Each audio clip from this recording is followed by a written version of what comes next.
Assalamualaikum warahmatullahi wabarakatuh. Bismillahirrahmanirrahim.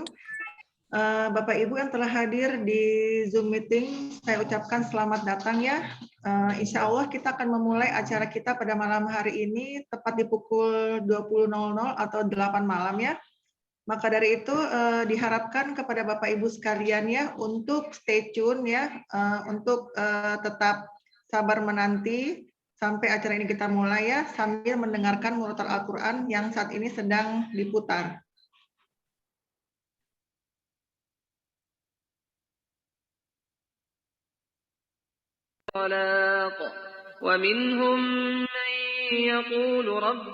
Check your connection difference speaker.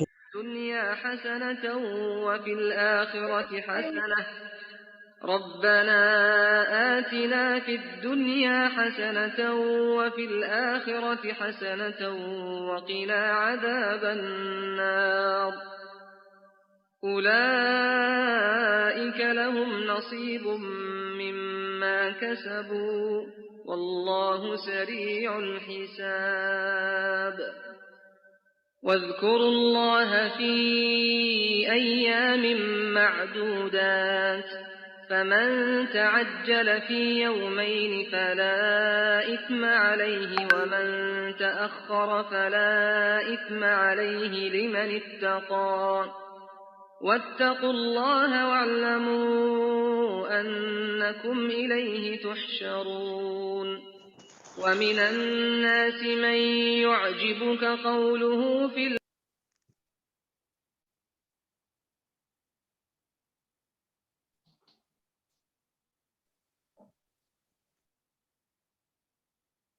Assalamualaikum warahmatullahi wabarakatuh. Untuk semua peserta yang telah hadir di Zoom meeting ini, gimana kabarnya semua ibu-ibu? Kebanyakan dari ibu-ibu PKK ini saya lihat ya, sama ada beberapa ibu-ibu guru ya. Gimana kabarnya semua ibu-ibu? Apakah sehat walafiat nih semuanya? Alhamdulillah sehat, dokter. Alhamdulillah sehat walafiat. Alhamdulillah. Beberapa hari ini cuaca lagi kurang baik ya, jadi musim hujan, jadi banyak orang yang meriang, batuk, pilek ya. Apalagi yang punya anak-anak kecil, pada biasanya panas, batuk, pilek. Suaranya mandiri ya, ibu-ibu semuanya peserta di sini dalam keadaan sehat walafiat ya. Dokter Muri apa kabar? Alhamdulillah sehat. Tuh, kieu. Urut saja, ngaretanya. Ayang BK. Kayaknya kita can urut make baby can pernah make. Nanti koma tuh ya suka Masih dengar. 2 menit lagi ya ibu-ibu sebelum jam 8 malam.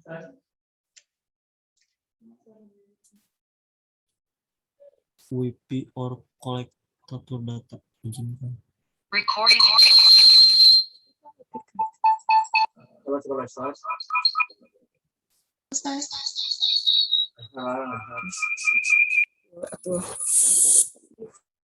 Tinggal di tempat tidur aja. Kedengeran tuh Pak. Gitu nah. Salah atupna. Atau Pak.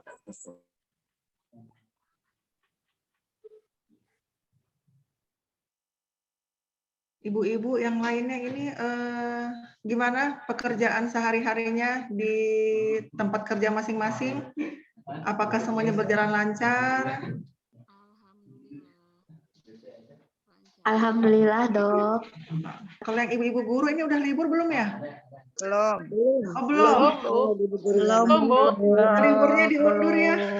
Masih sibuk dengan pengolahan nilai. Oh iya betul. Memang mungkin tergantung kebijakan dari daerah masing-masing ya, kan ada beberapa daerah dan sekolah yang pekan ini sudah libur, ada yang masih harus tetap masuk sekolah. Tetap semangat lah ya buat ibu-ibu semua, yang utamanya ibu-ibu guru. Di saat yang lain libur masih mengolah nilai di sekolah. Insya Allah. Demi anak bangsa. Betul.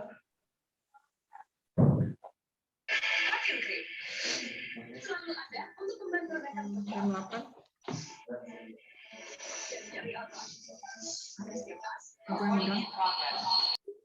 Masya Allah, Bu Ros. Alhamdulillah ini sudah pukul 8 malam ya. Saya mohon untuk semua peserta Zoom meeting ini meng-unmute ya, agar suaranya nggak terlalu berisik. Oke, saya rasa sudah unmute semuanya ini ya.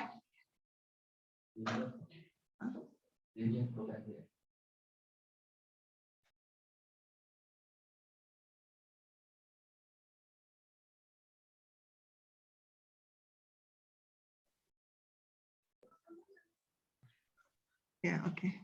Ya, jadi semuanya peserta ini saya sudah mute di link Zoom-nya ya. Oke, karena sudah jam 8, kita mulai aja ya agenda kita pada malam hari ini. Baik, Assalamualaikum warahmatullahi wabarakatuh. Bismillahirrahmanirrahim.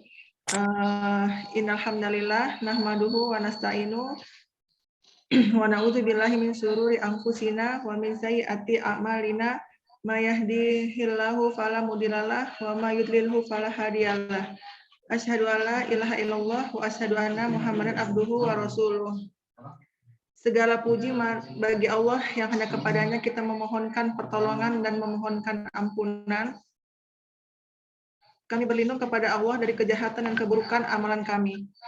Barang siapa yang diberi petunjuk oleh Allah, maka tidak ada yang dapat menyesatkan. Dan barang siapa yang tersesat dari jalan Allah itu, maka tidak ada yang dapat memberinya petunjuk.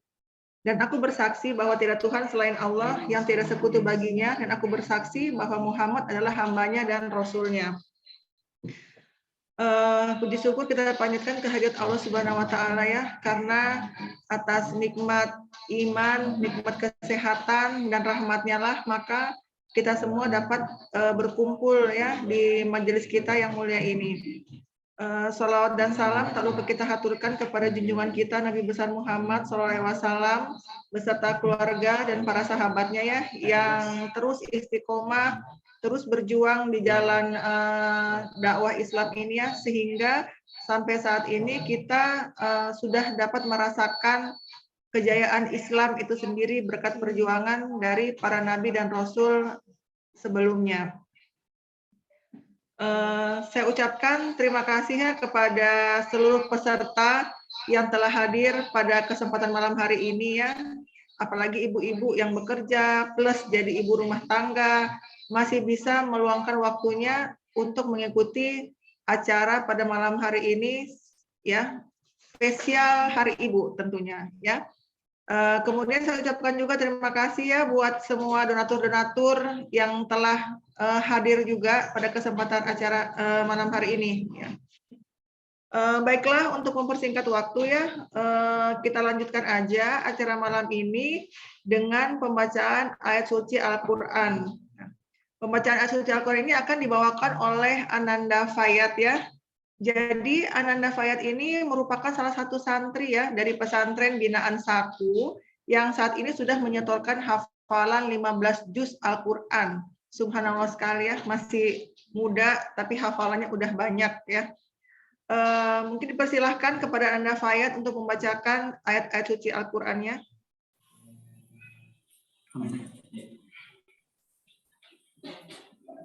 Assalamualaikum warahmatullahi wabarakatuh.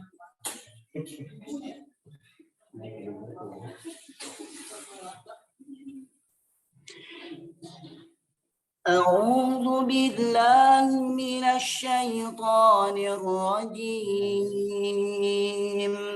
بسم الله الرحمن الرحيم يرسل السماء عليكم مدرارا ويمددكم بأموال وبنين ويجعل لكم جنات ويجعل لكم أنهارا ما لكم لا ترجون لله وقارا وقد خلقكم أطوارا ألم ألم تروا كيف خلق الله سبع سماوات طباقا وجعل القمر فيهن نورا وجعل الشمس سراجا والله أنبتكم من الأرض نباتا ثم يعيدكم فيها ويخرجكم إخراجا والله جعل لكم الأرض بساطا لتسلكوا منها سبلا فجاجا قال نوح رب إنهم عصوني واتبعوا من لم يزده ماله وولده إلا خسارا ومكروا مكرا كبارا وقالوا لا تذرن آلهتكم ولا تذرن ودا ولا سواعا ولا يغوث ويعوق كثيرا ولا تزر الظالمين إلا ضلالا مما خطيئاتهم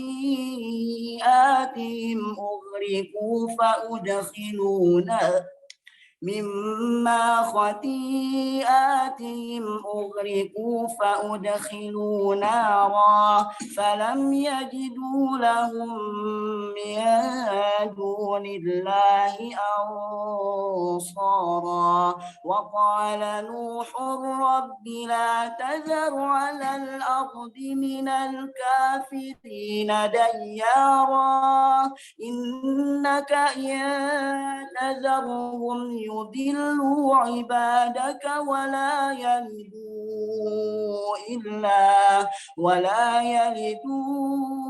إلا فاجرا كفارا رب اغفر لي ولوالدي ولمن دخل بيتي مؤمنا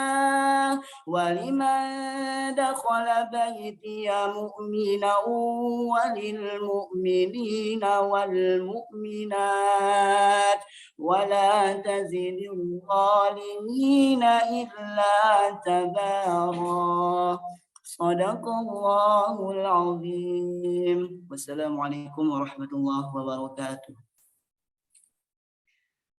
Alhamdulillahirrahmanirrahim. Tadi kita telah sama-sama ya mendengarkan lantunan ayat suci Al-Quran yang telah dibawakan oleh Ananda Fayat ya. Semoga baik yang membawakan maupun yang mendengarkan ya mendapatkan syafaat dari Al-Quran ini. Baiklah, kita lanjut ke acara yang berikutnya ya, yaitu tentang prolog saku dan pemateri kita malam ini ya. Mungkin sedikit saya menyampaikannya tentang saku ya. Mungkin di antara peserta-peserta ini sudah ada yang tahu apa sih saku itu, tapi mungkin ada juga yang belum tahu saku itu apa ya, entah dikira kantong di baju ya atau di celana ya. Nah, jadi Bapak Ibu sekalian ya, izinkan saya untuk menyampaikan tentang profil dari Lembaga Amil Zakat Saku ya. Saku itu merupakan singkatan dari Sahabat Kebaikan Umat ya. Jadi LAS Saku itu adalah Lembaga Amil Zakat Sahabat Kebaikan Umat ya. Nah, Saku ini sendiri merupakan lembaga amil zakat pertama ya di Sukabumi dan sudah mendapatkan izin operasional SK Kemenak Provinsi Jawa Barat nomor 1554 tahun 2021 ya.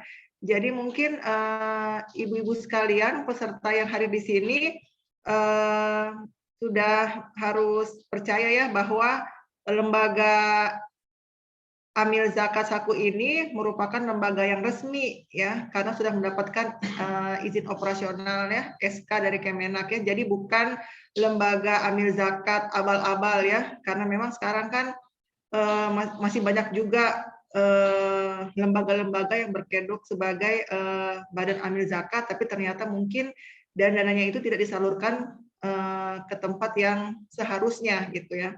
Nah, untuk lembaga amil zakat dari Saku ini insya Allah bisa amanah dan terpercaya ya ibu-ibu sekalian. Nah, saat ini untuk Saku itu sendiri dia itu udah concern ya dalam bidang pemberdayaan umat. Jadi Saku ini memiliki 5 pilar ya program, yaitu ada pendidikan, kesehatan, pemberdayaan, sosial dan kemanusiaan, dan juga tentang dakwah ya. Jadi nanti kalau misalnya kita mau bersedekah, mau berinfak ya atau memberikan sumbangan apapun itu, boleh kita memilih misalnya untuk khusus misalnya untuk dana pendidikan, untuk kesehatan, untuk kemanusiaan ya, dan juga mungkin untuk dakwah Islam itu sendiri ya. Karena kejayaan Islam itu sendiri itu juga harus ditopang ya oleh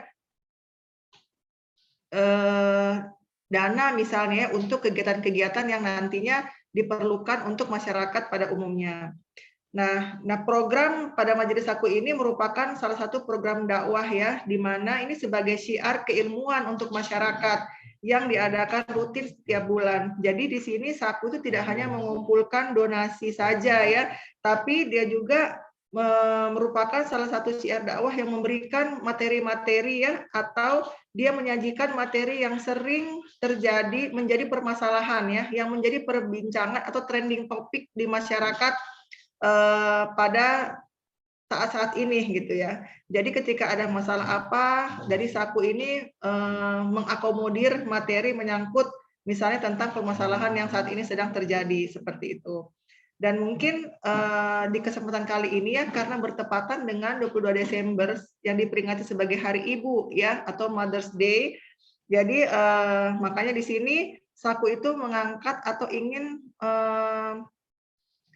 menyiarkan ya tentang Hari Ibu ya, tentang di sini bagaimana caranya kita membangun kualitas dalam keluarga ya, di mana seorang ibu itu ya selain sebagai istri, ibu rumah tangga, ibu buat anak-anaknya, maupun mungkin sebagai ibu yang bekerja di luar sana ya. Tentunya di sini banyak sekali tantangan-tantangan yang harus dihadapi oleh para perempuan ya, para wanita di era 2021 sekarang ini gitu ya. Nah, mungkin untuk mempersingkat waktu saya akan sedikit menginformasikan ya tentang profil dari ibu pemateri kita pada malam hari ini ya. Dan insya Allah malam ini pun Majelis Saku ini yang diadakan merupakan salah satu bentuk dakwah kita terhadap umat ya, karena banyak sekali dari hari-hari kemarin lah sampai hari ini ya, masyarakat yang salah arah karena adanya permasalahan rumah tangga atau permasalahan di dalam keluarganya ya. Jadi dalam membangun rumah tangga atau sebuah keluarga itu tentunya ada pasang surut ya, banyak kerikil-kerikil tajam yang semoga kita semua bisa melewati itu semua ya, untuk mencapai janahnya ya. Jangan sampai kerikil-kerikil atau godaan-godaan itu malah membuat kita jatuh ya, tapi itu sebaiknya dijadikan sebagai bahan pembelajaran ke depannya untuk menjadi lebih kuat lagi seperti itu ya. Nah, maka dari itu mari kita sama-sama belajar bagaimana caranya membangun keluarga kita itu menjadi keluarga yang berkualitas ya, di sela-sela mungkin kesibukan ibu-ibu semua ya yang mungkin bekerja di luar ya. Nah, di sini kita akan bersama-sama dengan Ibu Hajah Fitri Hayati, SAG MPD ya. Jadi beliau ini merupakan salah satu ibu yang tangguh ya di tengah-tengah segala kesibukannya ya, sebagai Ketua TPPKK Kota Sukabumi, lalu sebagai Ketua Forum Sukabumi Sehat, juga sebagai Bunda Literasi. Nah, tapi di tengah-tengah kesibukannya juga sebagai aktivis dakwah, membuat Ibu Hajah Fitri Hayati ini jadi memperhatikan ya tentang gimana pembangunan karakter dan pendidikan untuk anak-anaknya. Jadi sebagai seorang berperannya sebagai seorang istri di rumah, berperan sebagai seorang ibu rumah tangga, ibu bagi anak-anaknya, tapi masih harus membagi waktunya di luar ya. Membagi waktu di luar ini dalam artian untuk kemaslahatan banyak masyarakat, banyak umat ya. Tapi alhamdulillah walaupun memiliki peran yang ganda, Ibu Fitri ini mampu menunjukkan ya kualitasnya di dalam keluarganya maupun di tengah-tengah masyarakat seperti itu ya. Nah, untuk itu mari ya sama-sama kita menggali rahasianya. Pasti semua peserta di sini jadi pengen tahu nih gimana kiat-kiat dari Ibu Fitri yang menginspirasi ini ya. Mungkin kita bisa mencontoh atau sedikit mencuri ilmu-ilmunya ya, gimana supaya rumah tangganya itu berjalan dengan baik, berkualitas, walaupun mungkin dalam keadaan sibuk sekali gitu ya. Oke, mari kita tonton dulu ya. Di sini akan ditampilkan video profil tentang Ibu Hajah Fitri Hayati ya. Mungkin dengan adanya tayangan video ini kita bisa melihat langsung kegiatan-kegiatan dari Ibu Fitri ini ya, sehari-harinya seperti apa.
Oke, nah tadi sama-sama kita sudah lihat ya profil dari Ibu Hajah Fitri Hayati ya, dengan seabrek kegiatan-kegiatan sosialnya ya untuk masyarakat khususnya di Kota Sukabumi.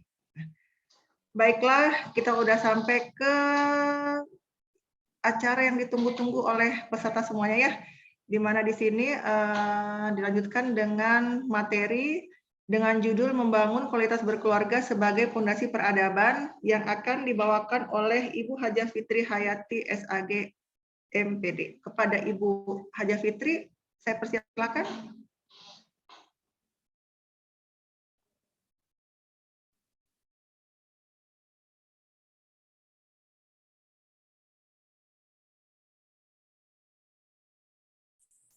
Ya, bismillahirrahmanirrahim. Assalamualaikum warahmatullahi wabarakatuh. Alhamdulillahirabbil alamin. Nahmadu wa nasta'inu wa nastaghfiru wa na'udzu billahi min syururi anfusina wa min sayyiati a'malina. May yahdihillahu fala mudilla lahu wa may yudlil fala hadiyalah. Asyhadu an la ilaha illallah wa asyhadu anna Muhammadan abduhu wa rasuluhu la nabiyya ba'dah. Alhamdulillah, hatur nuhun Bu Dokter yang sudah memberikan waktu dan memberikan kesempatan. Saya sebelumnya menyapa dulu yang terutama para kader penggerak PKK di wilayah khususnya Pokja 1 yang membersamai saya menggerakkan juga mensukseskan program ketahanan keluarga sesuai dengan tema hari ini. Saya sapa kemudian juga para kepala, mulai dari kepala sekolah tingkat pendidikan anak usia dini, kemudian SD, SMP, dan para guru-guru yang kebanyakan hadir hari ini. Baik, tidak berpanjang lebar, terima kasih juga pada Saku yang sudah memberikan kesempatan untuk sedikit bukan hanya bukan ilmu yang bisa saya berikan banyak, bukan juga pengalaman atau bukan apa-apa, tapi ini sekedar sharing ya, sharing materi yang bisa saya sampaikan. Baik, saya bisa share screen ya. Ya baik, Bu Dokter MC, sebelumnya saya bikin pantun terlebih dahulu. Jadi jalan-jalan ke toko butik hendak membeli baju batik. Di balik pribadi yang baik ada keluarga yang mendidik. Jadi hari ini insya Allah kita akan berbicara bagaimana Islam memandang terkait keluarga. Baik, saya skip ini ya. Ibu-ibu, para peserta, bahwa dalam Al-Quran sebelum saya sampai ke materi selanjutnya, tipe keluarga yang disebutkan dalam Al-Quran oleh Allah, ada beberapa tipe keluarga yang mana semuanya saya bagi 4 tipe keluarga. Yang pertama, tipe keluarga ini menurut Al-Quran ya, jadi menurut para ulama dan menurut mereka bersumberkan pada Al-Quran, tipe keluarga yang pertama adalah keluarga yang mereka bertemu di dunia tapi tidak bertemu di akhirat. Itu yang pertama, itu berdasarkan surat Quran, surat Al-Ma'arij ayat 11-14 ya. Yubassarunahum yawaddul mujrimu law yabtadi min adzabi yauma idzin bibani wa sahibatihi wa akhi wa fasilatihi allati tuwi wa ma fil ardi jami'an summa yunjih. Jadi mereka ini tipe keluarga kalau menurut para ulama yang di dalamnya orang-orang kafir dan musyrik ya, mereka berkeluarga bertemu di dunia tapi mereka tidak dipertemukan nanti di akhirat. Kemudian tipe yang kedua, saya lanjut ya, saya percepat. Tipe keluarga yang kedua adalah mereka tidak pernah bertemu di dunia, tapi akan bertemu di akhirat. Ini bagi orang-orang yang beriman, ini janji Allah dalam surat An-Nisa, ayat 69. Wa may yuti'illah wa rasul fa ulaika ma'al ladzina an'ama Allahu 'alaihim minan nabiyyina was-siddiqina wasyuhada was-sholihin wa hasuna ulaika rafiqa. Jadi kata Allah bahwa kalau kita berkeluarga kemudian tiket untuk menuju kebersamaan bertemu lagi dengan keluarga kita di akhirat adalah itu keimanan. Kita akan bertemu mudah-mudahan dengan keluarga kita ke bawahnya, dengan keluarga kita juga ke atasnya. Itu bertemu, misalnya kita tidak pernah bertemu dengan kakek nenek moyang kita, kakek kita, nenek kita misalnya ya, nggak pernah bertemu sekalipun di dunia, tapi kalau mereka soleh, kita soleh, maka Allah akan pertemukan kita di akhirat kelak. Kemudian tipe keluarga yang ketiga adalah keluarga yang mereka bertemu di dunia dan akan bermusuhan di akhirat. Nauzubillahi min zalik ya. Ini tipe keluarga yang digambarkan dalam Al-Quran itu dalam surat Az-Zuhruf ayat 67. Al-akhillau yauma idzin ba'duhum li ba'din aduwa illal muttaqin. Jadi teman akrab, keluarga pada hari itu katanya menjadi musuh. Nauzubillahi min zalik ya. Kita nanti mudah-mudahan tidak seperti itu. Allah jaga keluarga kita, Allah lindungi keluarga kita. Dan yang terakhir, tipe keluarga yang keempat adalah mereka bertemu di dunia dan bertemu juga di akhirat dalam suatu kenikmatan yang Allah berikan. Ini Allah berikan gambaran mereka dalam surat ayat 21 sampai 27. Maka nanti bisa dibaca walladzina amanu wattabathum dzurriyyatahum biimanin alhaqna bihim dzurriyyatahum. Itu janji Allah ya. Kalau kita punya tiket yang sama, beriman, beramal soleh, maka kita akan bertemu dengan keluarga kita, berkeluarga di dunia, berkeluarga juga di akhirat kelak gitu ya. Ini yang kemudian nah ini ya. Keluarga bagi kita nanti saya bagi beberapa bagian ya. Yang pertama, ketika kita ingin membangun keluarga di dunia, juga membangun keluarga di akhirat, maka yang harus kewajiban kita pertama adalah menguatkan visi keluarga gitu ya. Apa visi keluarga itu? Adalah pernyataan luhur. Jadi setiap keluarga itu punya visi misi gitu ya. Kalau visi misi Pak Wali misalnya renyah gitu ya. Visi misi keluarga kita apa? Visi itu apa? Visi itu peta jalan, tujuan jalan. Ada seorang ahli hikmah mengatakan percuma kita berlari kencang kalau kita tidak punya tujuan, karena kemanapun kita tidak akan pernah sampai walaupun lari kita kencang.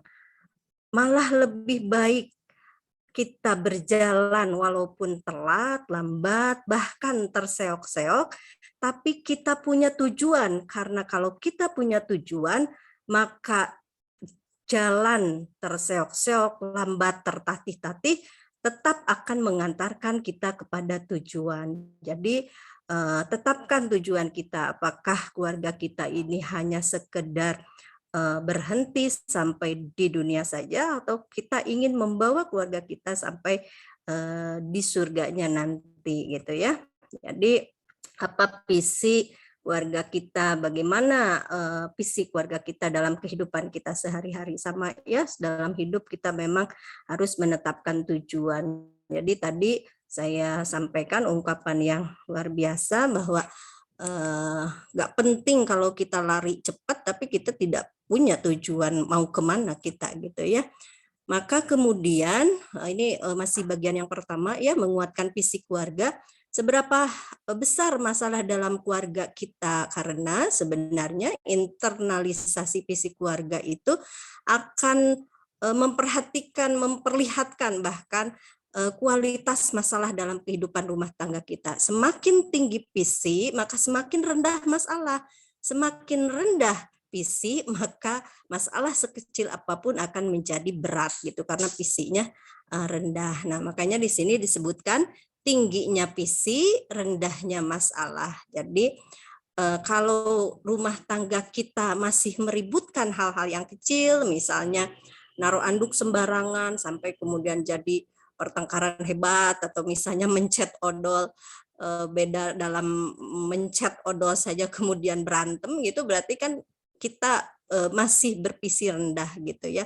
Hal itu harusnya ketika visi keluarga kita adalah surga, yang seperti itu tidak perlu diributkan lagi. Jadi itu ya, tinggi visi, rendah masalah. Rendah visi, tinggi masalah gitu ya. Nah, maka di lingkungan pasangan yang visinya keluarga surga, tidak ada lagi persoalan-persoalan yang kecil gitu ya, masalah kecil yang kemudian itu menjadi seperti masalah besar gitu ya. Ini semua kebaikan dimulai dari keluarga. Jadi apapun kita masalah di luar itu biasanya mulai karena permasalahan di dalam rumah tangga gitu ya. Ini sedikit saya sampaikan, mungkin ini walaupun datanya sudah lama ya, tapi di catatan saya cek gitu ya.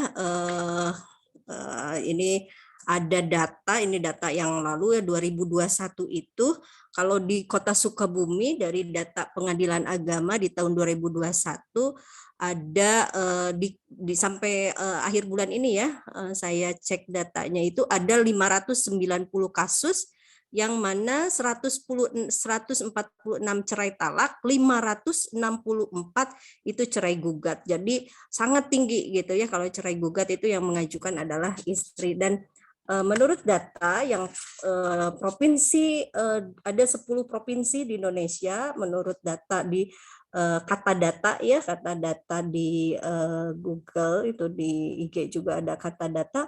Di 2021 10 provinsi terbanyak kasus perceraian itu ada di salah satunya di 3 besar itu di Jawa Barat. Jadi ini pernikahan apa perceraian yang mungkin kalau kata Profesor Yusunarti gitu ya, istilahnya beliau mengatakan, guru besar IPB ya, bahwa katanya di Indonesia itu jadi terjadi setiap 1 jam, ini info terbaru ya, beliau pakar dalam ketahanan keluarga, guru besar IPB, pernah ke Sukabumi juga mengadakan acara.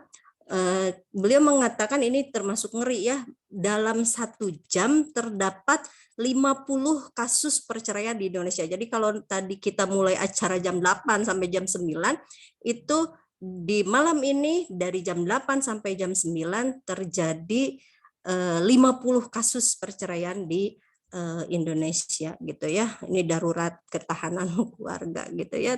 Bahkan katanya tertinggi di Asia ya, Indonesia itu tingkat perceraiannya gitu ya. Ini kalau di Jawa Barat katanya tertingginya di Indramayu gitu ya. Apa alasan perceraian itu? Ada 4 alasan utama ya. Maka itu kenapa di awal itu penguatan keluarga adalah di penguatan visi keluarga itu sendiri. Karena kalau misalnya kita lihat visinya adalah membawa keluarga ke surga, surga di sini dan surga di sana gitu ya. Di dunia harus berasa di surga juga, di akhirat kita juga ingin dimasukkan ke surga.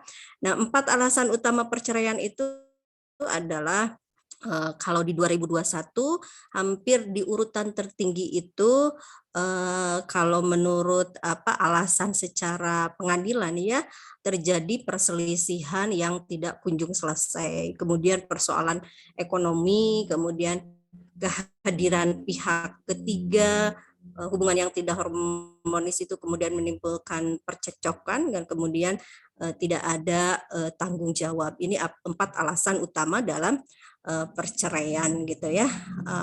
Kalau ini 90% perceraian disebabkan oleh perselingkuhan itu rata-rata gugat cerai ya, diajukan oleh pihak istri gitu ya.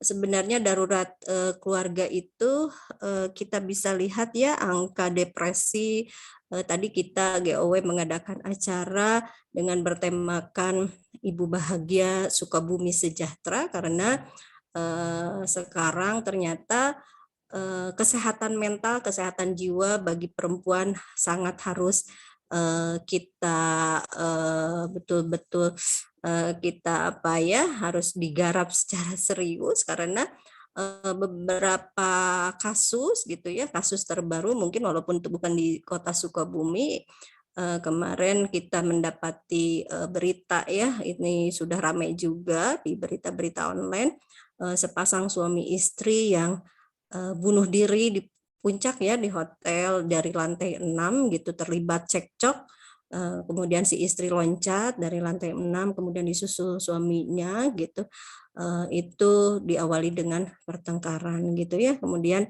kemarin kita juga mendapati kasus bulan kemarin bagaimana seorang ibu rumah tangga bunuh diri ya di Cijangkar gitu, di Cijangkar di rel kereta, menabrakkan dirinya ya, sampai itu karena faktor kesehatan menghadapi tekanan ya, tekanan baik itu yang terkait dengan kesehatan, baik dengan ekonomi gitu ya. Penggugat cerai itu rata-rata, kembali lagi noktah merah perkawinan itu sampai perceraian, penggugat cerai itu rata-rata paling banyak adalah perempuan gitu ya. Kemudian ada cerai selain karena ekonomi, karena teknologi. Teknologi itu kan sekarang menjauhkan yang dekat dan mendekatkan yang jauh gitu ya, apalagi era sekarang gitu, kita bisa bertemu orang-orang yang tidak pernah udah lama, ini juga termasuk gangguan ya, godaan dalam rumah tangga. Teknologi juga mengintervensi gitu ya, ketahanan, termasuk salah satu faktor katanya ya terjadinya perselingkuhan itu karena maraknya dan gampangnya teknologi gitu ya. Kemudian kembali ke visi, bahwa visi keluarga itu harus menjadi penguat keharmonisan keluarga. Bagaimanapun metode apapun, cara apapun, bisa kita pelajari, tapi yang paling utama adalah menemukan visi kita terlebih dahulu. Mau dibawa kemana keluarga kita, mau dijadikan seperti apa keluarga kita, mau dilabuhkan kemana keluarga kita gitu ya. Nah, kemudian yang selanjutnya di antara faktor penguat keluarga adalah kita diminta untuk terus mencari ilmu bagaimana menciptakan kesejiwaan. Mudah-mudahan sarana ini menjadi sarana kita untuk tetap mengupgrade diri kita, ilmu kita untuk kemudian diamalkan ya, menciptakan kesejiwaan. Apa kesejiwaan itu gitu ya? Kunci utama membentuk kebahagiaan dan keharmonisan rumah tangga. Misalnya yang belum mencapai kesejiwaan itu baperan gitu ya. Suami atau istri yang baperan, ya itu karena fisiknya rendah. Misalnya baper karena lupa dibeliin sesuatu, nangis gitu ya, atau enggak di WA romantis, nangis gitu ya. Itu kita sebagai suami atau sebagai istri, terutama kalau perempuannya gampang baper gitu ya, gampang karena selalu pakai perasaan.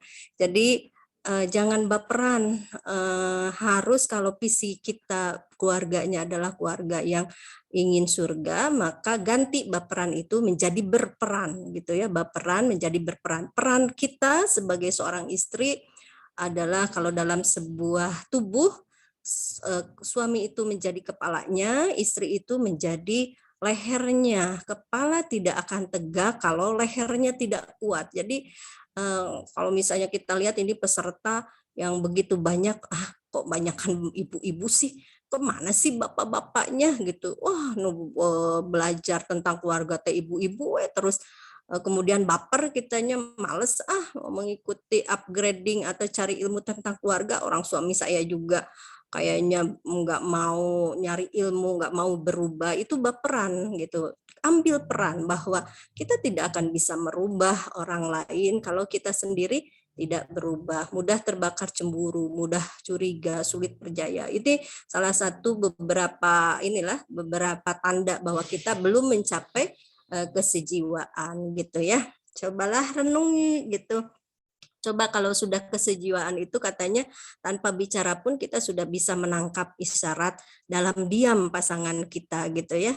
Coba renungi siapa jati diri pasangan kita saat ini gitu ya. Karena mereka itu anak kita, suami kita yang ada dalam keluarga inti kita itu bukan makhluk yang mati, mereka makhluk hidup, berkembang, bahkan berubah gitu ya. Kok suami saya, kok anak saya dulu nggak gini, kok suami saya dulu nggak gini. Ya nggak bisa karena mereka pasti berubah, kita sendiri ya berubah gitu ya. Memahami kalau ingin mencapai kesejiwaan itu bagaimana? Memahami kondisi pasangan anak kita yang terkini gitu ya.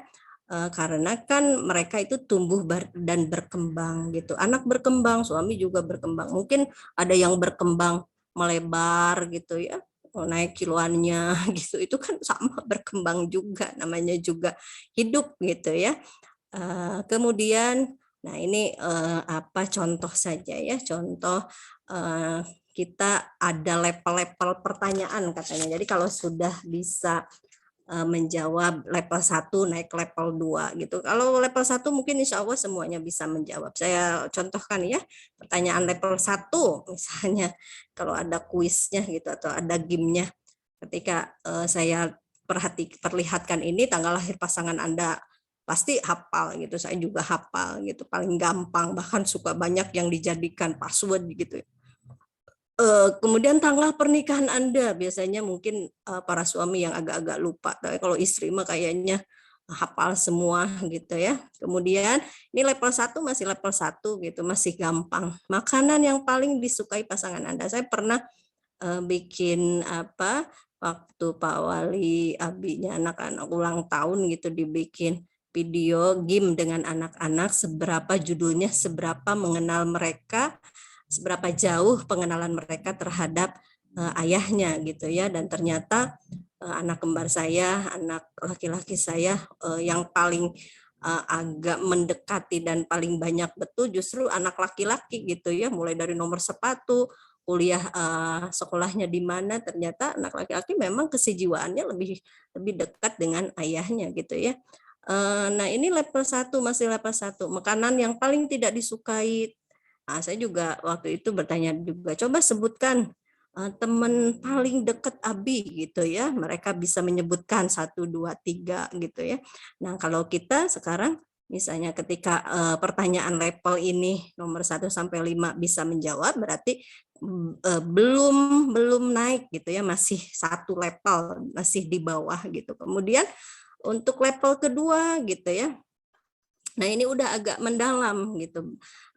Seberapa jauh pengenalan kita terhadap pasangan kita, apa saja keinginan pasangan kita, anak kita misalnya yang belum terwujud, apa saja yang membuat mereka cemas, kemudian kalau hadiah katanya ya yang paling ini hal yang sensitif yang yang membuat misalnya nggak nyaman kalau dibicarakan, ini sudah bukan kepada informasi umum lagi, tapi lebih kepada mencari kesejiwaan yang lebih dalam gitu ya. Sayangnya semua pertanyaan itu sebenarnya tidak terlalu penting gitu ya. Ini kalau pertanyaan yang level ketiga, kapan terakhir kali Anda mengenal pasangan Anda katanya gitu ya. Jadi tidak ada nanti muncul kok tiba-tiba kok suami saya tiba-tiba nggak ada gitu ya, karena berarti kalau muncul tiba-tiba kita berhenti mengenali pasangan kita gitu ya. Jadi bahkan sebenarnya kalau perempuan itu katanya ada ada indera ke-6 gitu atau indera keberapa gitu, saking kalau sudah kesejiwaan itu bisa mengenali kapan oh ini lagi banyak masalah, oh lagi, dan tanpa bicara pun gitu karena sudah kesejiwaan banget gitu. Nanti dia akan melihat momen kapan dia harus bicara, momen kapan dia harus. Kalau yang masih level katanya 1, yang usia pernikahannya 1 sampai 5 tahun, biasanya kalau ada masalah itu pengen diomongin cepet-cepet, pengen dikasih solusi. Tapi kalau yang sudah kesejiwaannya udah tingkat tinggi, mereka menangkap oh ada masalah, tidak perlu cepat diungkapkan, nanti ada waktu ya, itu sudah bisa ya. Jadi seperti itu. Bagaimana menciptakan kesejiwaan? Yang pertama, menjadi sahabat setia bagi anak kita, bagi pasangan kita. Karena kalau kita tidak menjadi sahabat bagi dirinya, dia akan mencari sahabat di luar dirinya gitu ya. Sahabat itu tidak perlu memberikan solusi atau tidak perlu, cukup hadir, cukup mendengarkan, kemudian cukup menciptakan suasana nyaman, itu menciptakan kesejiwaan. Kemudian kenali perkembangan dan perubahannya gitu.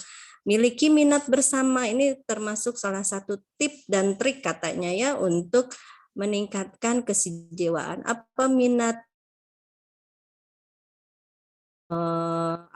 gitu, kemudian dia harus juga sama, karena beda minat laki-laki dan minat perempuan itu, karena otaknya juga beda yang Allah berikan. Kemudian yang keempat, berusaha gitu ya, ada usaha, karena dalam surat biasa kita mengenal ya kalau pernikahan sakinah, mawaddah, warohmah gitu ya, itu tuh Allah di dalam surat itu mengatakan sakinah mawadah rohmah itu tidak given gitu, bukan pemberian, tapi harus diusahakan. Kalau diusahakan itu butuh upaya terus menerus, enggak oh saya menikah dengan ustadz pasti sakinah, oh saya menikah dengan orang alim pasti sakinah, oh saya menikah dengan S1, enggak bisa. Semuanya level apapun ilmunya, level apapun kedudukan keluarganya, pasti harus berusaha menaklukkan hatinya, menaklukkan hati anak kita, hati pasangan kita, karena itu kewajiban kita bersama ya. Itu banyak jalan menuju menaklukkan hati. Nah, hati-hati anak kita, hati suami kita itu sebenarnya dalam genggaman Allah ya. Salah satu trik untuk menaklukkan ya pasti minta bantuan Allah yang utama lah, karena kita kalau oleh kita sendiri bisa jadi kalah oleh misalnya kita kalah oleh HP gitu ya, mereka lebih senang ditaklukkan oleh HP. Kalau kita berusaha melibatkan Allah gitu ya, insya Allah, karena hati mereka itu adalah milik Allah, ada di tangan Allah gitu ya. Semua mengalami perubahan walaupun sudah tua gitu ya. Apa hari ini ada yang berubah nggak dari pasangan Anda gitu? Sudahkah kita mengenalinya gitu? Pasti ada aja ya. Oh, kok hari ini tumbuh ubannya, kemarin sedikit kok sekarang ada nambah lagi. Oh, ini hari ini jerawatan. Kalau misalnya tampilan fisik gitu ya. Pernah nggak kita misalnya secara malam-malam atau mau tidur gitu ya, kita tidur kemudian melihat wajahnya, oh udah banyak kerutan, oh ternyata udah kalau perempuan ada kantung matanya, oh gitu ya, ternyata orang terdekat dalam hidup kita yang serumah dengan kita itu mereka pasti berubah dari fisik mungkin ya, dari mentalnya, kejiwaannya gitu ya. Yang ketiga mungkin kenyamanan komunikasi untuk mencapai keluarga yang berkualitas. Tahap yang ketiga adalah menciptakan kenyamanan komunikasi. Nah, gagal komunikasi sebenarnya bukan kalau kata Ustadz Salim Apilah ya, hancurnya sebuah keluarga atau gagalnya sebuah keluarga bukan kurangnya cinta, bukan, tapi kurangnya ilmu. Salah satunya adalah ilmu terkait komunikasi. Bisa jadi kegagalan komunikasi itu banyak faktor ya, bagaimana orang Sunda misalnya agak nyambung kalau komunikasi dengan orang Sunda dengan orang Jawa, misalnya orang Sunda dengan orang Betawi, itu pasti budayanya beda, sehingga kemudian mempengaruhi gaya komunikasinya. Orang yang di laut, misalnya latar belakangnya rumahnya di laut atau di dekat hutan, beda dengan yang itu terkait dengan komunikasi, pengaruh kultur ya. Nah, juga dia dari keluarga yang gimana, dia dari keluarga besar gitu ya, jadi kalau ngomong itu apa tarik-tarik atau karena banyak yang ngomong gitu. Yang pasangannya dari keluarga yang unitnya sedikit gitu, jadi kayak nggak rame gitu, yang satu rame yang satu diem gitu ya. Itu sebenarnya yang seperti itu, kalau tadi visinya memang visi besar, yang seperti itu tidak akan menjadi batu sandungan yang besar juga gitu ya di dalam sebuah keluarga. Memang sangat banyak persamaan, ada beberapa perbedaan. Nah, bagaimana bahwa kita itu harus dalam berkomunikasi, baik itu komunikasi lisan, verbal gitu, non verbal gitu ya, harus paham dulu bahwa kita itu berbeda dengan pasangan kita gitu ya.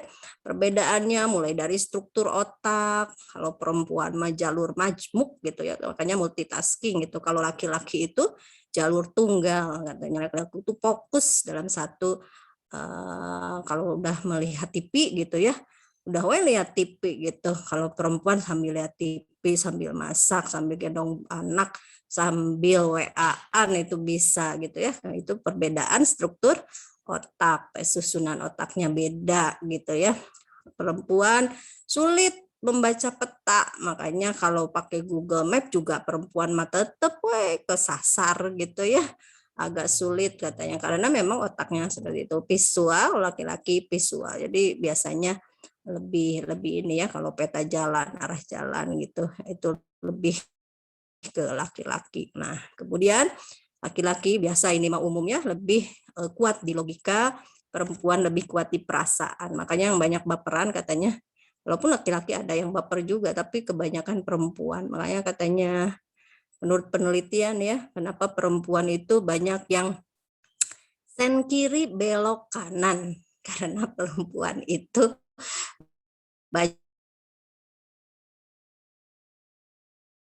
kan beloknya itu nggak pakai logika gitu, itu perempuan katanya ya. Kemudian perbedaan laki dan perempuan, kalau laki-laki itu menganggap penting keahlian, kalau perempuan menganggap penting kebersamaan. Perempuan mah yang penting rame-rame we nggak bisa ge nggak apa-apa yang penting bareng-bareng gitu ya. Banyak budaya buat ram juga ya di perempuan yang penting kebersamaan. Kalau laki-laki nggak bisa, nggak apa-apa sedikit yang penting ada keahlian gitu. Laki-laki nganggap keahlian. Kalau laki-laki berpikir menyelesaikan masalah. Jadi kalau laki-laki itu ini kalau ada laki-laki ya, saya sering ke Pak Fahmi juga. Kalau aku lagi bilang lagi curhat ada masalah itu sebenarnya aku tuh nggak butuh solusi karena tahu aku teh solusinya. Terus gimana dong gitu ya kan laki-laki tuh kalau ada masalah pasti otaknya itu akan mencari jalan keluar. Kalau perempuan ketika dia bicara masalah sebenarnya bukan ingin dicarikan solusi tapi ingin didengarkan. Maka ketika dan perempuan nggak usah sampaikan bahwa kita itu sebenarnya Obi Pah atau apalah gitu ya. Aku tuh begini, aku tuh gini. Oh, kamu tuh harusnya begini, ke gini. Misalnya, aduh aku tuh sakit perut, pusing gitu. Udah tuh ke dokter, sebenarnya mereka nggak butuh itu. Oh pusingnya di mana, sakitnya mana, pengennya dikasih perhatian dan didengarkan. Sama perempuan bedanya, kalau orang ada masalah, bahkan suka memberi nasihat atau solusi walaupun tidak dipinta gitu ya. Kalau laki-laki itu dan perempuan memandang masalah satu ingin didengarkan, satu ingin menyelesaikan gitu ya. Kalau laki-laki merasa dicintai bila dipercaya, perempuan merasa dicintai. Jadi bukan tadi seperti dikatakan bukan karena kurangnya cinta, karena beda menganggap bentuk cinta itu seperti apa. Kalau laki-laki bentuk cintanya itu dipercaya. Walaupun misalnya pada ujungnya atau pada akhirnya ada yang menyelewengkan kepercayaan itu gitu ya. Kalau perempuan merasa dicintainya itu bila diperhatikan gitu ya. Makanya kalau beli baju, beli tas atau beli sepatu, beli kalau mau ke kondangan atau mau pergi keluar rumah, cakep nggak baju ini, bagus nggak gitu ya, suka pengen diperhatikan gitu. Itu udah naluri dasar perempuan, baik itu perempuan yang sudah dewasa atau masih anak-anak gitu ya. Kalau laki-laki meringankan beban dengan diam, kalau perempuan dengan bicara, karena Allah memang menganugerahkan perempuan banyak bicara karena mereka akan mendidik anak-anaknya gitu ya. Biasanya laki-laki itu dulu saya juga tetap sampai sekarang juga cari ilmu ya bagaimana memahami laki-laki itu, pasangan kita itu. Dulu sampai sekarang masih ada itu bukunya bestseller ya di Gramedia, Men Are from Mars, Women Are from Venus gitu ya. Kita itu dari planet yang berbeda, laki-laki itu katanya dari planet Mars, perempuan dari planet Venus katanya di buku itu ya. Apa perbedaannya? Salah satu perbedaannya katanya kalau laki-laki dia diam itu dia tidak ingin menceritakan masalahnya karena bagian dari solusi dia itu ketika diam dia mencari solusi. Kalau perempuan kan lihat suaminya pulang dari kantor diam manyun, udah masalah ya di kantor, masalahnya sama siapa? Cerita dong.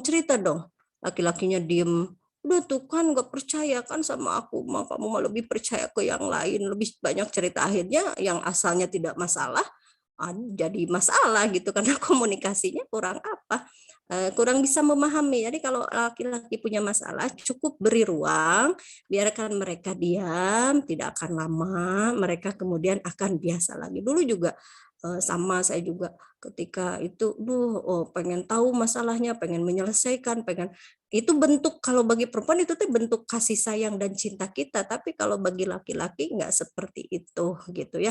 Makanya kemudian perempuan mah meringankan masalah itu dengan bicara aja, walaupun sudah tahu solusinya dan nggak perlu solusi sebenarnya, pokoknya ada yang dengerin aja gitu ya. Kalau sekarang perempuan malah solusi atau penyaluran untuk menyalurkan masalah tuh banyak banget gitu, mulai dari update status gitu ya, ada masalah apapun di-update. Kemudian cerita ke suami, jangan bilang-bilang ya masalah itu, masalah aku tuh begini. Pokoknya saya ngomongnya ke kamu aja gitu, nggak taunya habis itu se-RW gitu tahu gitu ya, karena perempuan memang akhirnya senangnya memang bicara, tapi itu fitrahnya. Kita hanya bisa mengatur nanti kepada siapa bicara kita akan aman, dan kemudian ya bicara kepada ahlinya kalau kita punya masalah, bicara ya utamanya ya bicara kepada Allah lah yang pemilik segala solusi kita dalam menghadapi masalah gitu ya, karena kalau bicara dengan manusia belum tentu solusinya yang terbaik, bisa juga solusi yang memang diberikan adalah solusi yang bahkan misalnya malah menambah masalah gitu ya. Jadi cari selain kepada Allah ya kepada yang kita bisa percaya dan yang punya ilmu lebih dari kita gitu ya, punya ilmu, punya pengalaman. Kemudian nah laki-laki kurang suka ungkapan verbal, perempuan suka dengan ungkapan verbal. Makanya nggak usah nuntut laki-laki harus oh, kamu sayang enggak, bilang dong, kamu masih cinta enggak. Perempuan itu suka nuntut harus bilang gitu, padahal kalau bagi laki-laki tindakan saja ini udah merupakan wujud nyata cinta saya. Ya laki-laki harap maklum saja mungkin ya, karena memang perempuan senang banget ucapan verbal, bahkan aku bawa mimpi gitu kalau udah cantik banget sih hari ini gitu, kok langsingan ya gitu. Perempuan tuh seneng walaupun kadang mungkin nggak tahu realita atau enggak, yang penting dengernya enak aja gitu karena seneng dengan ungkapan verbal gitu, disanjung, diperhatikan gitu ya. Nah, kalau satu lagi, laki-laki itu batas masalahnya bisa ambang masalah lebih tinggi, perempuan itu batas ambang masalahnya lebih rendah. Mungkin itu saja ya, 2 dulu karena sudah jam 9. Jadi ada 4 sebenarnya tadi. Yang pertama menguatkan visi, yang kedua kesejiwaan gitu ya. Terus menjalin komunikasi, sebenarnya ada beberapa ke bawahnya, tapi karena keterbatasan waktu, Bu Dokter, Bu Moderator, saya cukupkan saja di materi kali ini.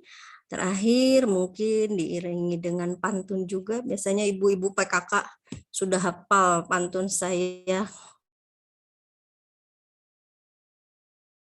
Tuh, pantunnya 1, mungkin nanti ada yang sudah cepat hafal, biasanya kalau di wilayah suka hafal juga. Bukan titik yang menyebabkan tinta, tapi tinta yang menyebabkan titik. Bukan cantik yang menyebabkan cinta, tapi cintalah yang menyebabkan cantik. Jadi kalau kita mencintai keluarga kita, maka suami kita, istri kita, anak kita akan selalu terlihat cantik di mata kita karena hati kita dipenuhi cinta. Dan sebenarnya berlaku juga untuk organisasi kita, pekerjaan kita, profesi kita. Kalau kita sudah mencintai sesuatu, baik itu orang, person gitu ya, program ataupun organisasi, maka gimana pun yang kita lihat itu akan selalu terlihat cantik karena rasa cinta kita. Nah, utamanya ya, yang paling utama cintai keluarga kita, karena peradaban sebuah negara, sebuah bangsa itu dimulai dari bagaimana kita membawa keluarga kita gitu ya, dan mendidik keluarga kita. Itu saja dari saya. Mohon maaf apabila ada salah kata dan salah penyampaian. Hatur nuhun. Assalamualaikum warahmatullahi wabarakatuh. Waalaikumsalam warahmatullahi wabarakatuh. Alhamdulillahirrahmanirrahim ya. Tadi sama-sama kita sudah mendengarkan ya pemaparan tentang sebuah keluarga ya, bagaimana membangun kualitas sebuah keluarga itu yang disampaikan oleh Ibu Hajah Fitri Hayati. Subhanallah, saya aja yang ngedengar sampai senyum-senyum sendiri ya. Maksudnya, oh iya ya, saya kayaknya gitu deh. Oh iya ya, saya dulu begitu deh gitu. Jadi kayak flashback ke diri kita sendiri dalam rumah tangga itu memang seperti itu ya.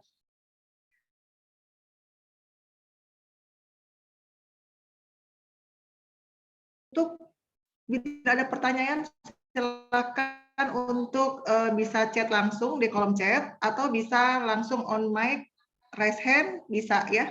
Nah, untuk 5 penanya pertama tentunya akan mendapatkan hadiah nih dari Saku ya. Jadi ayo nih lomba bertanya ya.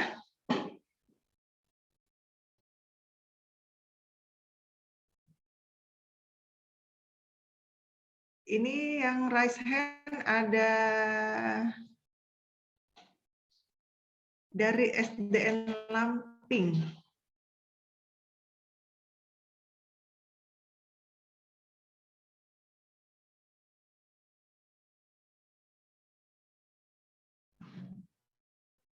Benar kan ya? Yang raise hand.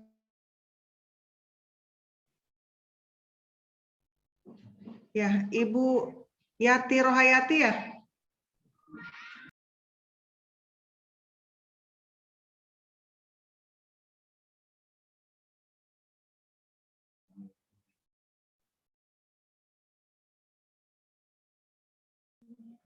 Nah, ini ada yang pertama ya, Ibu Habibah. Pertanyaan gini ya, Bu Fitri, gimana caranya menyeimbangkan diri kita saat emosi terhadap suami karena tingkahnya yang menurut kita itu kurang baik?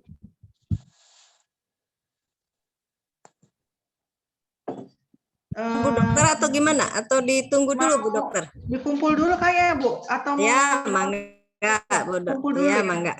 Oke, Saya itu tadi nomor 1 ya. Terus, aduh ini pada berlomba nih, saya sampai ketutup chatnya. Ini dari Ainur Aisyah ya.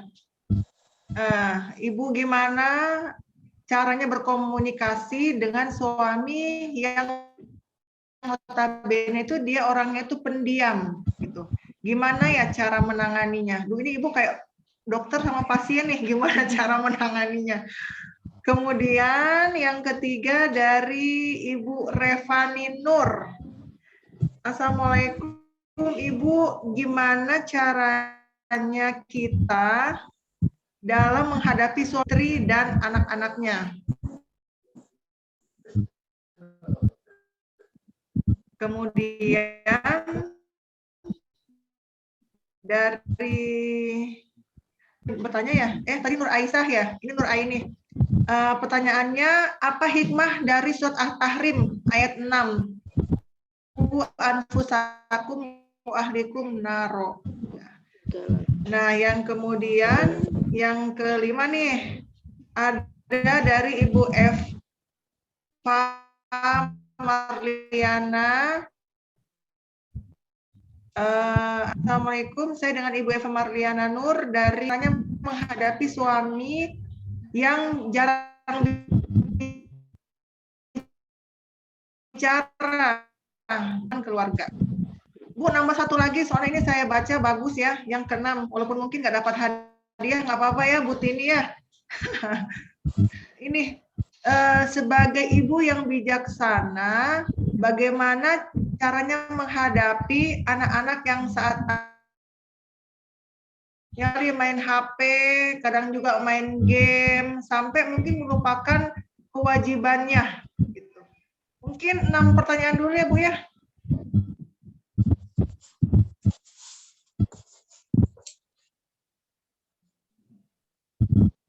Bu dokter udah ya 6 pertanyaan ya? Iya. Ini kayaknya semuanya pertanyaannya diawali dengan bagaimana caranya. Dokter ini spesialis apa nih Bu dokter teh? Ya, saya dokter spesialis neurologi. Neurologi itu susunan saraf ya? Betul. Oh iya, mungkin ada nanti yang bertanya kepada Bu dokter itu kalau misalnya. Nanti ya sesi lainnya.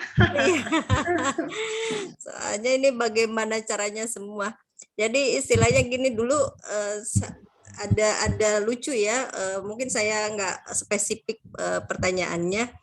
Ada sebuah buku yang ketika di launching itu buku itu salah tulisan gitu ya Bu dokter, salah tulisan. Jadi katanya judul kalau di bahasa Indonesia kan bagaimana caranya mengendalikan your wife gitu ya. Your wife itu bagaimana caranya mengendalikan istri Anda gitu. Jadi ketika buku itu akan di launching, pemesanannya tuh membludak. Yang mesen itu bapak-bapak gitu ya, karena judulnya saja bagaimana cara mengendalikan your wife, istri Anda.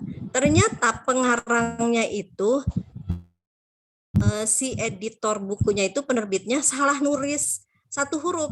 Harusnya isi buku itu sebenarnya bagaimana caranya mengendalikan dan mengatur kehidupan Anda, bukan your wife tapi your life gitu ya, W dan L gitu. Ternyata bapak-bapak itu, para laki-laki itu kenapa sangat ingin membeli buku yang pertama yang salah cetak itu, karena mereka merasa susah nih ngendalikan perempuan gitu, ngatur perempuan itu seperti apa, kok susah banget. Ternyata sekarang di sini kita semua dihadapkan dengan pertanyaan bagaimana cara. Yang pertama tadi Bu Dokter ada yang bertanya bagaimana cara menghadapi suami yang apa tadi, yang pendiam atau gimana Dok? Saya takut salah nih.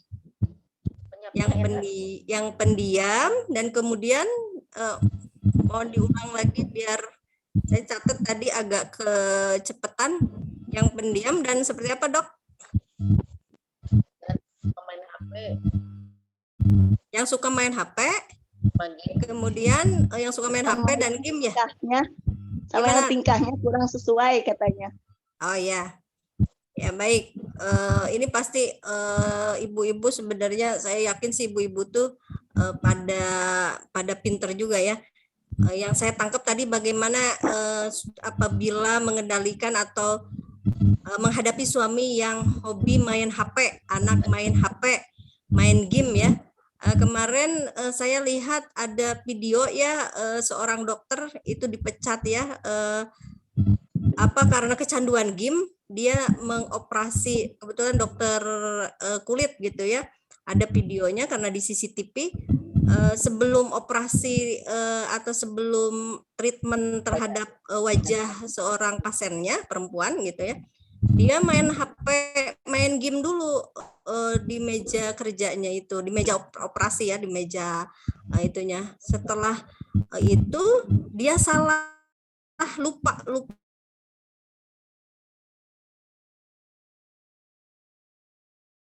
aku sangat kecanduan HP, kecanduan game itu ya, sangat merusak. Nah, bagaimana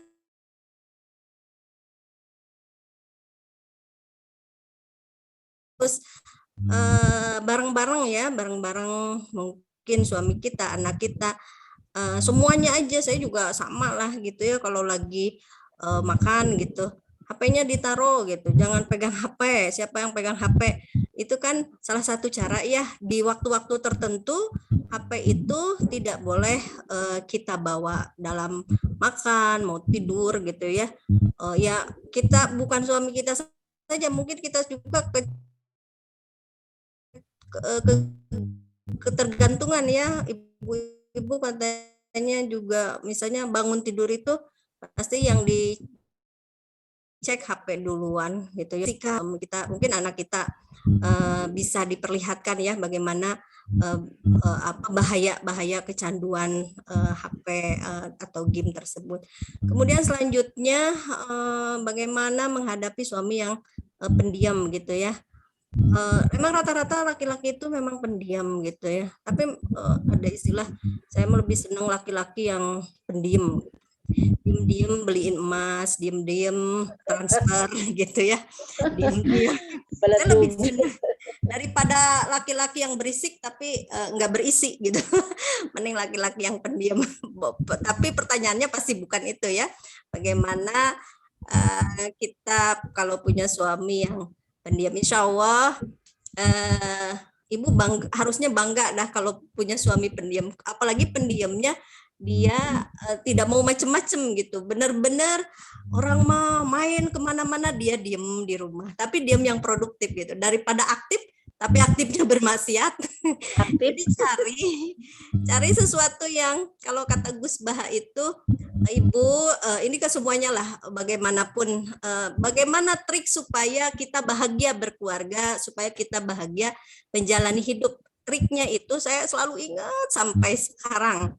Itu saya jalankan triknya, tipsnya, sarannya. Jadi bukan saya yang menyarankan, ini ulama ya, dalam Hikam Ibnu Athaillah Al-Askandari, kitab Hikam, beliau menyampaikan kalau kita ingin bahagia dalam hidup kita, katanya gini rumusnya. Liyakil lama tafrahu bihi, yakil lama tahzanu bihi. Artinya apa dalam bahasa Arabnya? Jadi secara sederhananya turunkan ekspektasi. Jadi ketika kamu menurunkan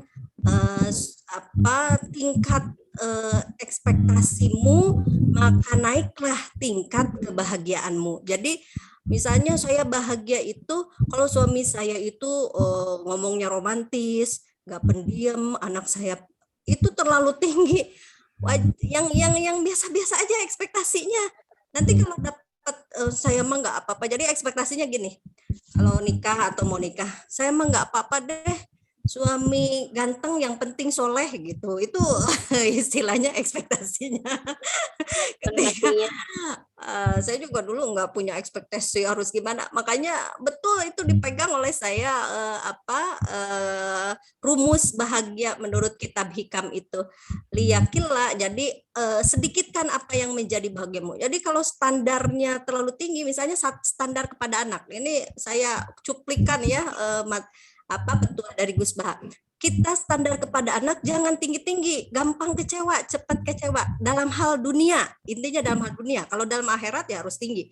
Ini dalam perkara dunia. Misalnya anak kita itu harus begini, gampang kecewa. Malah kata Gus Baha, begini aja ekspektasinya. Yang penting anak saya penerus akidah saya, penerus ibadah saya, sujudnya masih sama, menghadapnya masih sama ke Ka'bah. Udah itu nggak usah. Nah, kita terhadap suami kita juga begitu.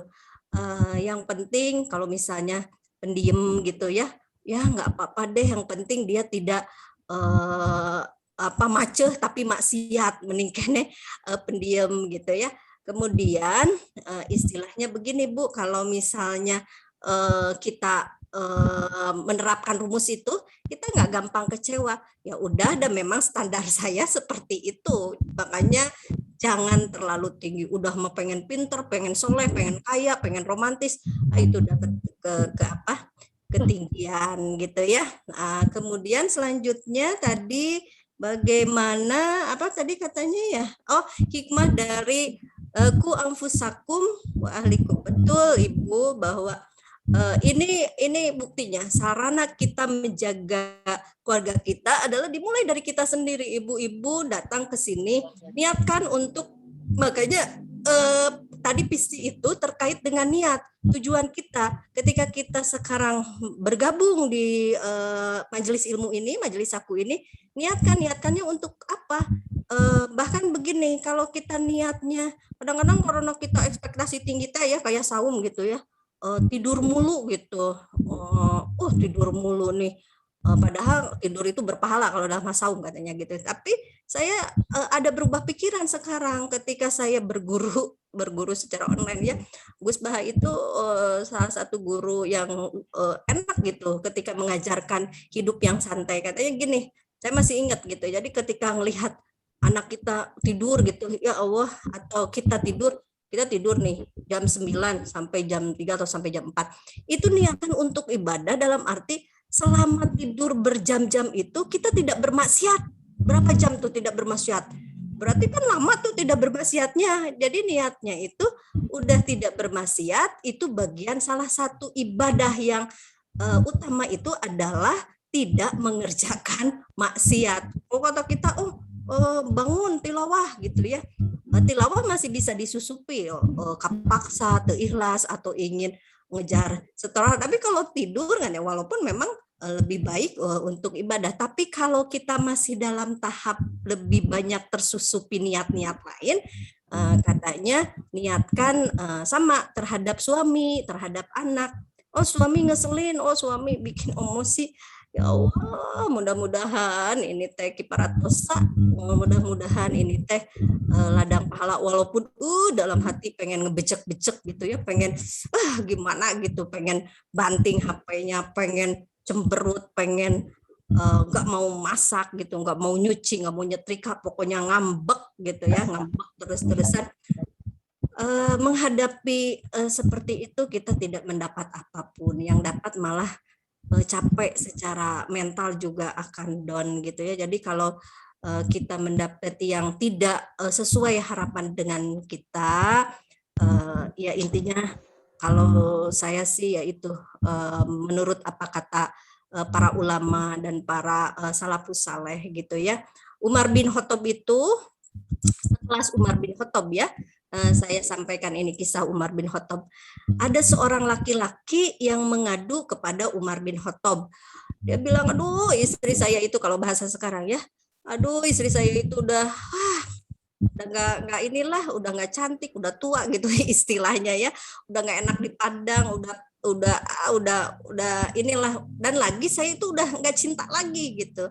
Mungkin kita juga bisa seperti itu, kalau terlalu lama udah nggak cinta lagi. Nah ini yang mengadukan istrinya adalah seorang sahabat gitu. Kata Umar bin Khattab, intinya di akhir aduannya, akhir curhatnya, Umar, saya tuh udah nggak mencintai dia lagi. Nah, Umar bin Khattab bertanya, itu pertanyaannya pendek tapi patut kita renungkan. Apa kata Umar bin Khattab? Kalau kamu sudah tidak cinta lagi, di mana rasa tanggung jawab dan komitmenmu gitu ya. Umar bin Khattab hanya bertanya itu saja.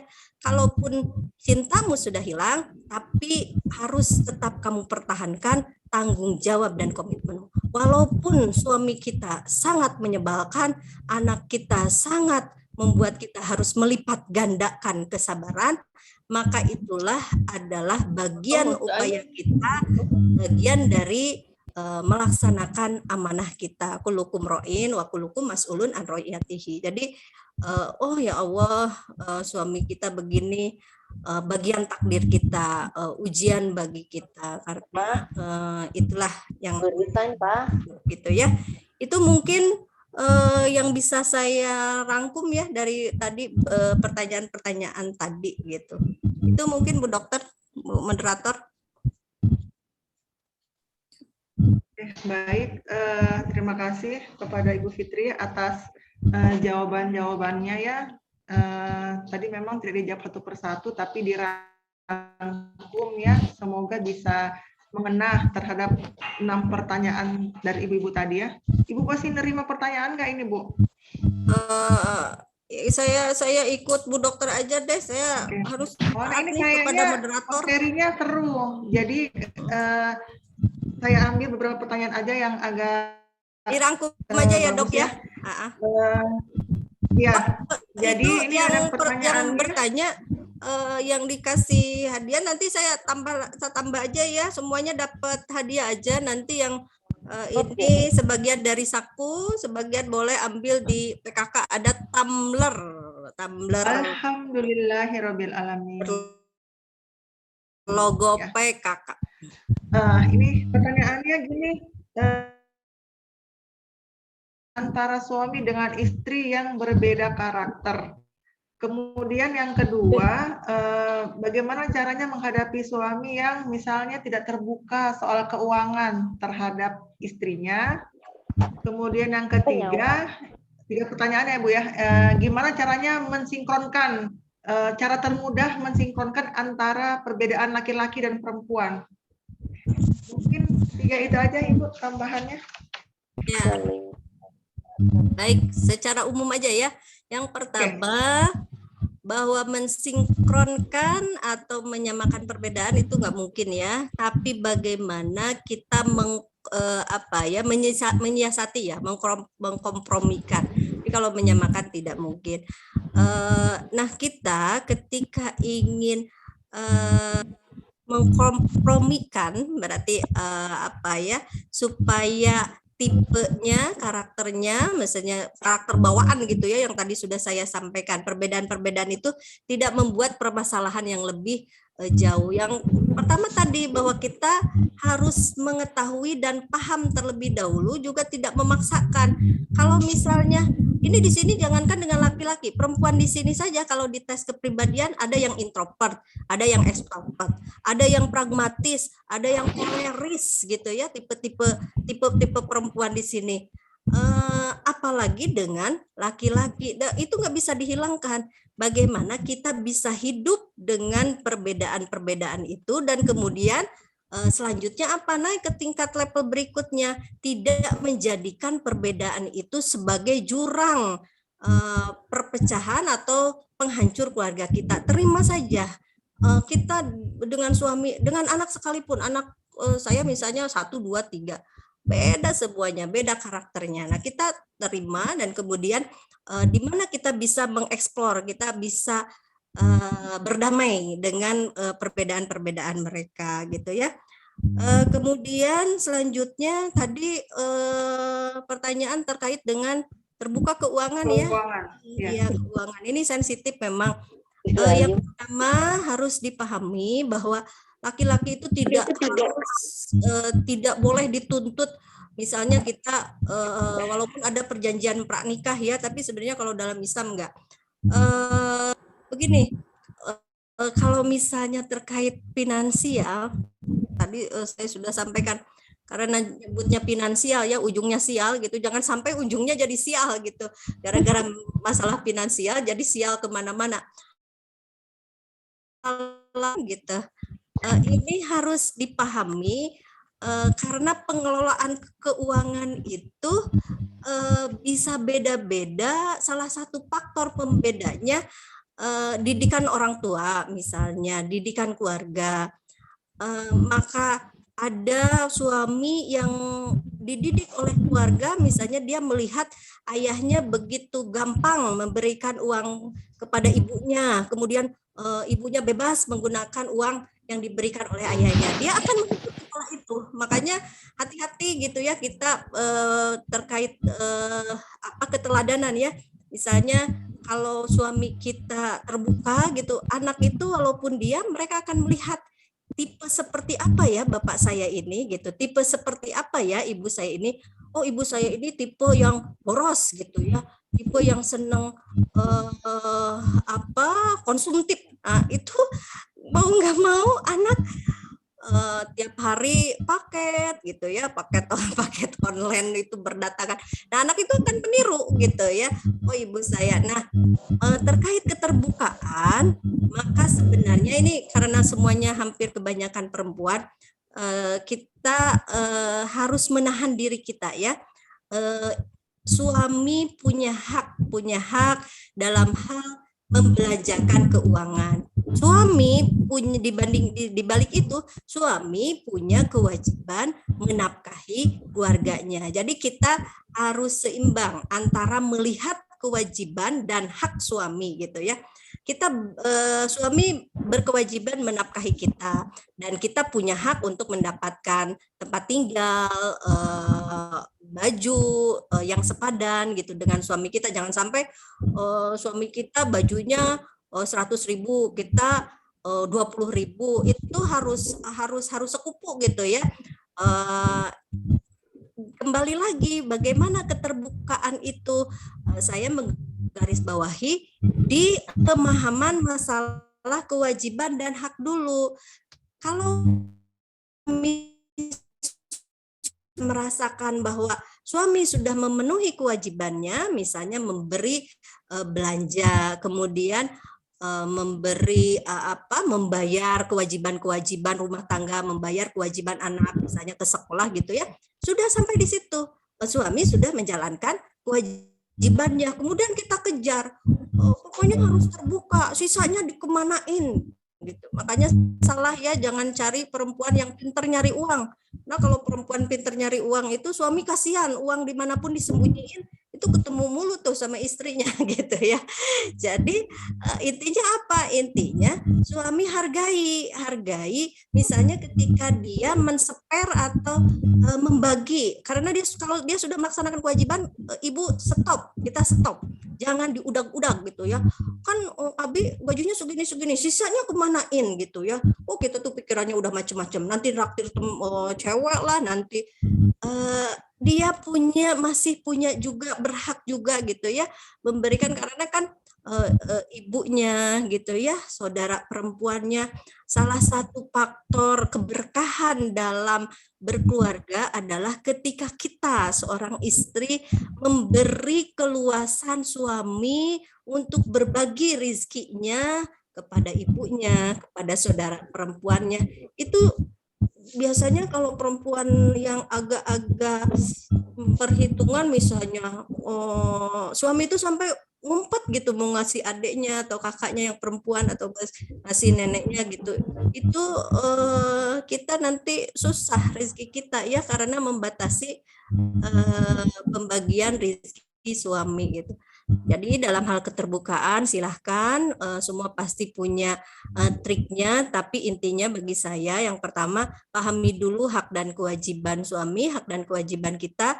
Pesannya mungkin ketika suami sudah menjalankan kewajiban, kita tuh terbuka itu bukan berarti saya gaji segini nih, enggak, jangan sampai segitu, karena kalau sudah sampai segitu justru itu akan jadi masalah. Suami itu tadi seperti yang saya sampaikan senang, bentuk bahasa cintanya itu adalah dipercaya. Kalau kita mempercayai bahwa suami kita walaupun tidak terbuka secara lebar gitu, tapi sudah menjalankan kewajiban, dia kemudian mengelola keuangan sisanya itu untuk apa, dan kita percaya suami kita pasti akan menghargai dan mencintai kita lebih gitu. Itu mungkin Bu Dokter. Alhamdulillahirrahmanirrahim ya. Tadi beberapa pertanyaan cukup banyak ya, sudah dijawab dan dipaparkan oleh Ibu Hajah Fitri Hayati ya. Semoga memuaskan ya jawaban-jawaban tersebut untuk para ibu-ibu peserta sekalian ya. Ya walaupun memang sangat sulit mungkin untuk mempraktekannya ya. Nah, karena ini sudah jam 21.25 ya, sudah malam, mungkin kita akhiri saja acara kali ini ya. Sebelumnya tadi buat beberapa yang sudah bertanya, nanti untuk hadiah atau door prize-nya bisa menghubungi nomor WA yang ada dalam kolom chat ya. Baik, saya untuk sebelum menutup, mungkin saya sedikit menyimpulkan ya. Jadi sesungguhnya rumah tangga itu adalah ibadah terlama, di mana di dalamnya itu butuh sebuah kesabaran, perjuangan, pendidikan, cinta kasih, maaf, dan berusaha ikhlas terus-menerus sepanjang perjalanan kehidupan pernikahan itu sendiri ya. Jadi kembali lagi bahwa sebenarnya yang mengenali pasangan kita itu ya diri kita sendiri, istri yang paling mengenal suaminya, begitupun sebaliknya seperti itu. Jadi walaupun pada perjalanan akhirnya misalnya ada sesuatu yang melenceng, kita pun harus mengintrospeksi ya, bahwa mungkin kesalahan bukan hanya di pasangan kita, mungkin dalam diri kita sendiri yang menjadi pemicu sampai misalnya masalah itu terjadi ya. Kemudian sedikit saya kutip surat Al-Hujurat ayat 13 ya.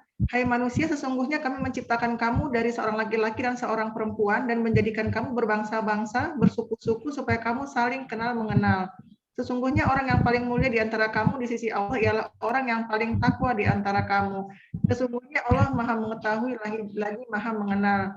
Jadi dalam Al-Quran pun sudah dijelaskan bahwa memang Allah itu menciptakan manusia dan laki-laki itu berbangsa-bangsa, bersuku-suku. Di Indonesia saja itu udah banyak ya suku-sukunya itu. Dan tentunya masing-masing suku itu memiliki kebudayaan yang berbeda-beda. Nah, dengan adanya kehidupan pernikahan ini, maka Allah memerintahkan kita untuk saling mengenal ya. Tidak harus kita tuh harus sama. Yang saya suka dengan yang suami suka ya. Tapi bagaimana caranya kita menyingkronkan ya beberapa atau mungkin banyak perbedaan dalam diri kita maupun kecil ya menjadi bumerang dalam adalah tadi ya, kita harus mempunyai visi, harus punya tujuan. Jangan setelah misalnya beberapa tahun pernikahan lagi gitu, kita harus kembali mengingat komitmen kita di awal ketika kita menikah itu sebenarnya untuk apa gitu ya. Dan juga tadi mungkin yang menciptakan kesejiwaannya bahwa kitalah yang orang yang paling mengenal pasangan hidup kita itu ya, bukan orang lain. Dan juga kita harus menciptakan komunikasi yang nyaman ya. Jadi dalam kehidupan rumah tangga itu paling penting juga adalah komunikasi. Segala sesuatu yang tidak dikomunikasikan itu nanti bisa menjadi salah paham ataupun salah persepsi gitu ya. Jadi kalau misalnya suaminya pendiam, mungkin kita bisa memulai misalnya bertanya ada apa, atau misalnya menyampaikan saya sukanya ini, saya nggak suka kamu begini, seperti itu. Jadi saling terbuka, karena kadang-kadang suami istri itu memiliki pemikiran yang beda-beda. Istri memikirkan suaminya kayak begini, suaminya pun memikirkan seperti ini, padahal tidak seperti itu gitu. Itu karena biasanya miskom gitu. Jadi kembali lagi bahwa komunikasi dalam rumah tangga itu penting. Jangan ada rasa malu atau sungkan, malu istrinya sama suami kok ngomong begini. Jadi karena suami istri itu udah satu pasangan hidup gitu. Jadi harus terbuka, nggak usah malu-malu lagi ya, demi mencapai kebahagiaan ya, kehidupan rumah tangga yang tadi sakinah mawaddah warahmah ya. Semoga keluarga-keluarga kita ini nanti dikumpulkan di dunia dan dipertemukan kembali di akhirat ya, bersama orang-orang keluarga yang kita cintai. Mungkin itu saja sedikit kesimpulan dari saya. Kurang lebihnya saya mohon maaf. Wabillahi taufiq wal hidayah. Wassalamualaikum warahmatullahi wabarakatuh.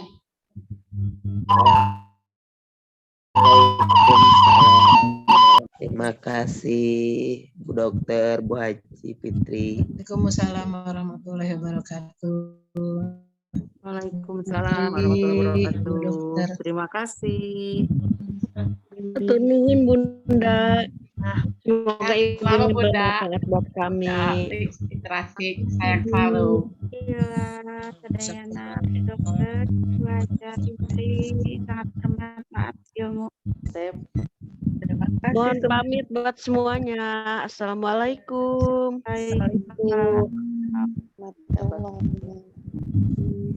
Terima Bu Terima kasih ya ibu-ibu semuanya yang sudah beratensi dan bersemangat mengikuti acara ini. Sama-sama Ibu.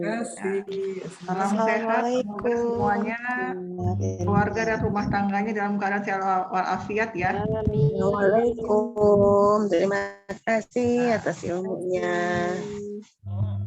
Ilmunya. Assalamualaikum.